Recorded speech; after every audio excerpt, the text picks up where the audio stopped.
Hello friends, अर्थो medical class में आपका स्वागत है। आज हम वीडियो का पार्ट बी सब दिखाने जा रहे हैं, ठीक है ना। इसमें हमारा पॉइंट है नर जनन तंत्र। नर जनन तंत्र को हम क्या कहते हैं?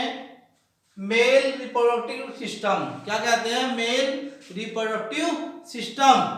तो इसके बारे में आज हम वर्णन करेंगे, ठीक है। देखिए यहाँ नर जनन तंत्र को, जो नर जनन तंत्र है, नर जनन तंत्र को 8 भागों में बांटा गया है, जो इस प्रकार से हैं। देखिए इसके फर्स्ट भाग है वर्षण कोश। पहला भाग है इसका वर्षण कोश। वर्षण कोश को क्या कहते हैं? Scrotal sexist. Scrotal sexist. अब आता है वर्षण कोश के अंदर। वर्षण कोश के अंदर 2 वर्षण बंद रहते हैं।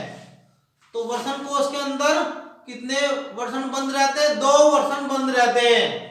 वर्षण कोश के भीतर बीचों बीच में, वर्षण कोश के भीतर बीचों बीच में एक पेशीय खंड, पेशीय में पेशीय अंडकोश क्या होता है?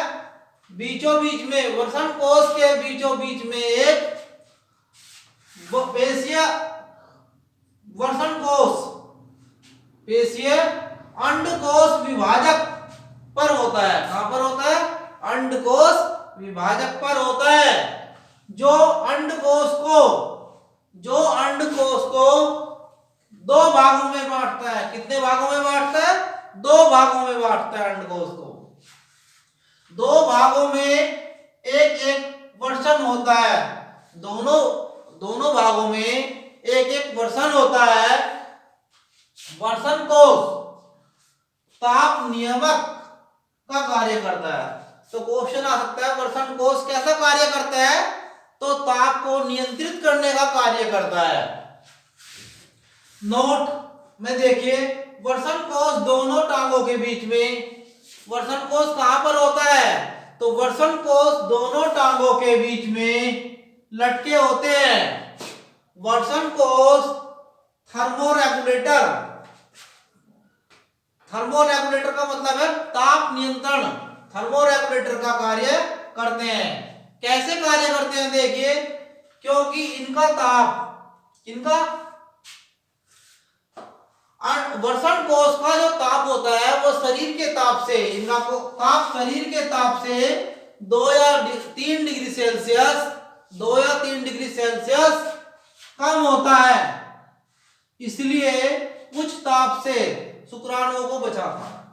इसलिए उच्च ताप से, शरीर के उच्च ताप से, शरीर के उच्च ताप से शुक्राणुओं को क्या करते हैं? बचाते हैं। सर्दी में वर्षण कोश सिकुड़ जाते हैं। क्वेश्चन आ सकता है कि सर्दी में वर्षण कोश सिकुड़ जाते हैं क्योंकि टेम्परेचर कम हो जाता है सर्दी में, और गर्मी में फैल जाते हैं, और गर्मी में शरीर का टेम्परेचर बढ़ जाता है। इसलिए क्योंकि गर्मी में शरीर का ताप बढ़ने पर फैलते हैं। अंडकोश क्या होते हैं? फैलते हैं। तथा ठंड में शरीर का ताप कम होने पर शरीर के नजदीक या सिकुड़ जाते हैं, ठीक है। क्योंकि अधिक गर्मी के संपर्क में शुक्राणु निर्माण नहीं करते, शुक्राणुओं का निर्माण नहीं होता है। इसलिए ये अधिक टेम्परेचर से दूरी बना के रखते हैं। इस प्रकार निर्माण न होने पर मनुष्य, अगर निर्माण नहीं होगा शुक्राणुओं का, तो मनुष्य बाधित हो जाता है। नरकुशंक कहते हैं जिसे, हो जाता है। वर्षण के कार्य, देखो वर्षण के क्या कार्य है? वर्षण क्या कार्य करता है? पहला कार्य है वर्षण का, वर्षण कोश नियंत्रक का कार्य करता है। कहेगा वर्षण कोश ताप नियंत्रक, कहेगा नियमन कहते हैं ताप पर, ताप नियमन का कार्य करते हैं, जिससे शुक्राणु में वृद्धि होती है। जब ताप कम रहेगा तो शुक्राणु में वृद्धि होगी, जब ताप अधिक रहेगा तो शुक्राणु में वृद्धि नहीं होगी। देखिए आगे दूसरा पॉइंट है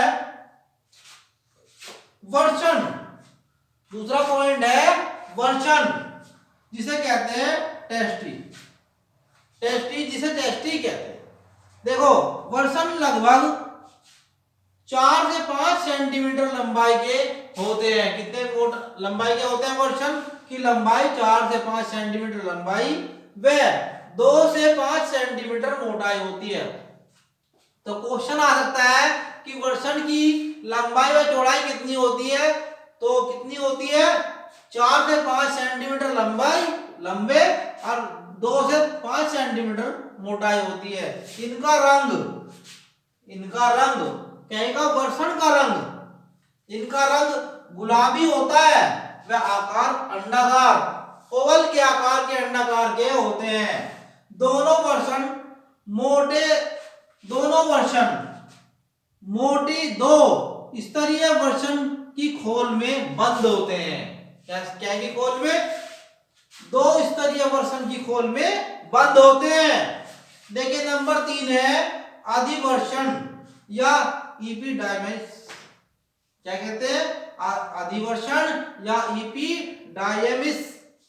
वर्षण में देखिए वर्षण में एक संकरी चपटी संरचना पाई जाती है।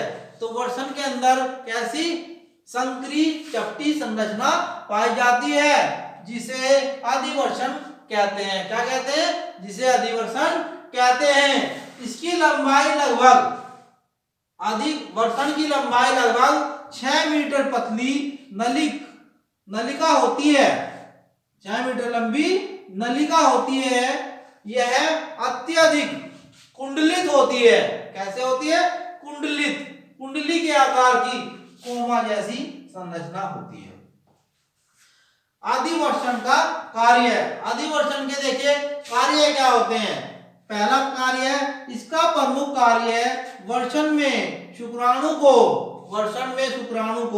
शुक्रवाहिनियों में पहुंचाने का मार्ग है। पहला कार्य। नंबर 2 है सखलन। सखलन से पहले जो सखलन होता है, एक्साइटेड होता है, सखलन से पहले शुक्राणुओं को संचय करके पोषण प्रदान करना। सखलन से पहले, एक्साइटेड से पहले शुक्राणुओं को संचय करके उनका पोषण करना होता है। नंबर 3 है निषेचन। निषेचन के लिए शुक्राणुओं का परिकुवन यानी परिकुवन का मतलब है मैच्योर होना है। निषेचन से पहले शुक्राणु को मैच्योर होता है, तब वो निषेचन करता है। उसके बाद नोट में देखिए, नोट शुक्राणुओं का परिकुवन या मैच्योर होने पर 1 महीने के बाद, जब शुक्राणुओं का परिमेच्योर हो जाता है, मैच्योर होने के बाद नष्ट, 1 महीने के बाद नष्ट होने लगते हैं। कितने टाइम के बाद? 1 महीने के बाद, 1 महीने से ज्यादा होने पर नष्ट होने लगते हैं। इसलिए शुक्राणु 1 महीने तक वर्षण में ही रहते हैं। Okay friend, thanks.